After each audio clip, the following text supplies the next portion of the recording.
क्या मैं आपसे अनुरोध करूंगा कि आप सदस्यों को उनकी सीटों पर आने के लिए कहें ताकि वे सुन सकें। तुम घर व्यवस्थित है। सदन के नेता ने उसी स्थिति में बोला। क्योंकि सदन के नेता उनके पास किसी पद पर नियंत्रण नहीं होगा। अगर उनके सदस्य यहां होते तो मैं उनसे बोलने और उन्हें अनुमति न देने को कहता। श्रीमान, एक सेकंड पर एक सेकंड, एक सेकंड पर एक सेकंड, एक सेकंड पर एक प्रमुख। माननीय सदस्यों, मैंने कई अवसरों पर कहा है कि अगर राज्यों की परिषद का कोई सदस्य सदन के कुएं में जाता है तो इस समय हाँ श्री समीरुल इस्लाम, श्री नादिम अल हक हैं। मुझे समझाना होगा। मोहम्मद अब्दुल्ला, इन तीनों माननीय सज्जनों सर घर में अराजकता पैदा कर चुके हैं।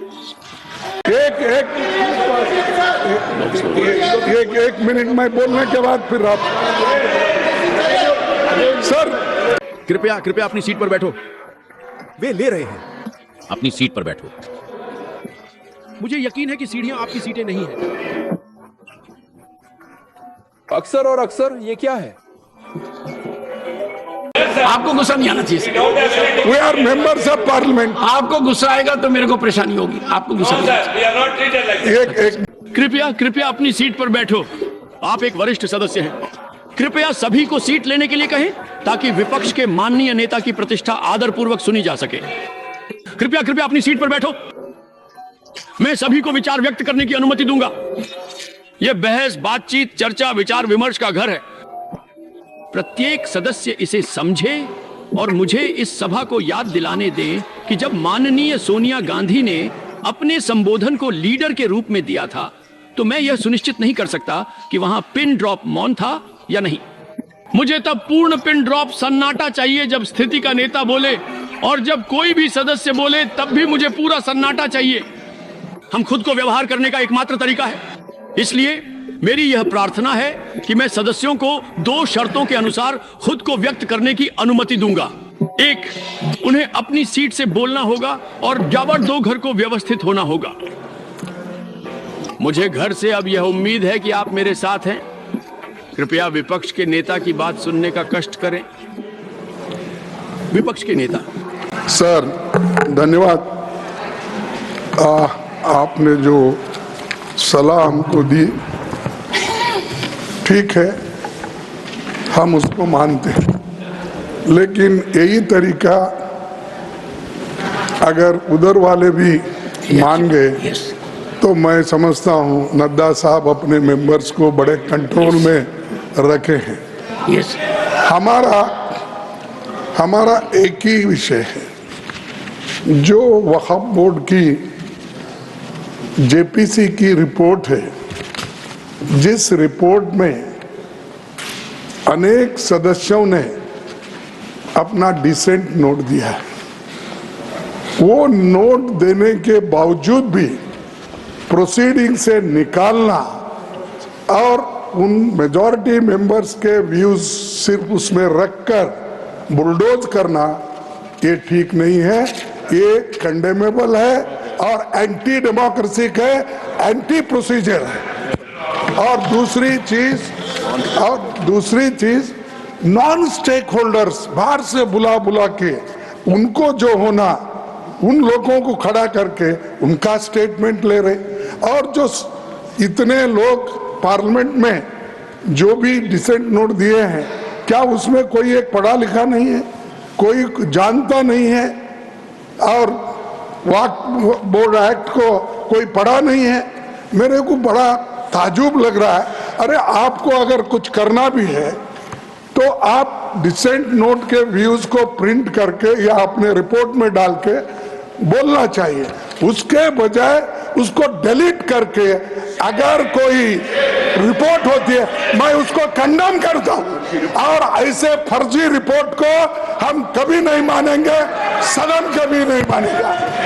और जब प्रोसीजर फॉलो नहीं होती, वो पार्ट ऑफ इस हाउस का विभाग नहीं बन सकता।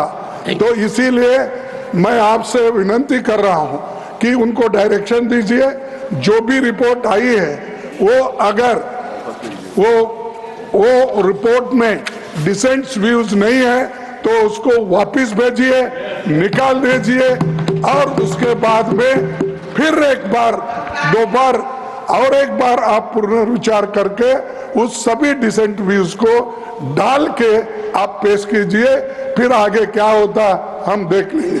दूसरी बात सर, देखो, दूसरी बात सर, आप मालूम है जब मेंबर्स एजिटेट क्यों होते, ये सिर्फ उनका घर का सवाल नहीं है। मैं अरे तो बहुत कोर्ट को बहुत करते, बैठो बहुत कोर्ट वाले हैं देखिए सर, मैं ये किसी इंडिविजुअल का सवाल नहीं, वो मेंबर्स जो आके एजिटेट कर रहे हैं तो कहीं अपने लिए नहीं, पूरे समाज के लिए जिनके ऊपर अन्याय हो रहा है उस अन्याय के खिलाफ वो प्रोजेक्ट कर रहे हैं, और इससे देश के लिए भी ठीक है, क्योंकि we wanted a united all inclusive growth और पीसफुल रहना कंट्री, ये सभी हम चाहते हैं और उसके लिए हम मदद भी कर रहे हैं आपको। लेकिन आप ये संविधान के विरुद्ध